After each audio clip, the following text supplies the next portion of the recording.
Gastos lang ba talaga ang pagbabakuna sa manok?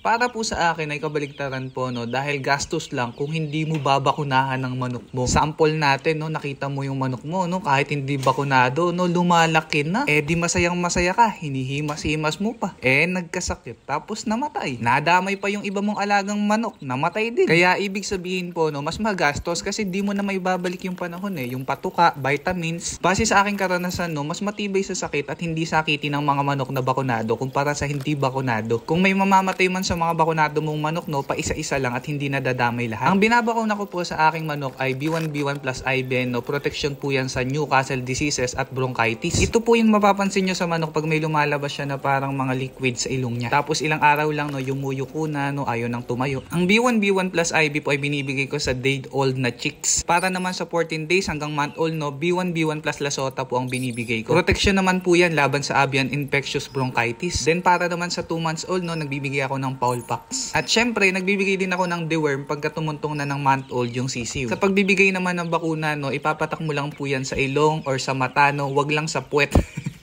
Ilalagay din po natin sa lalagyan na may yellow yung vaccine, no, para hindi po mamatay yung live vaccine. Tandaan, no, ang bakuna ay proteksyon at hindi po gamot. Meron na pong sakit, gaya ng mga nabanggit ko kanina, mag-pray ka na lang. Joke lang.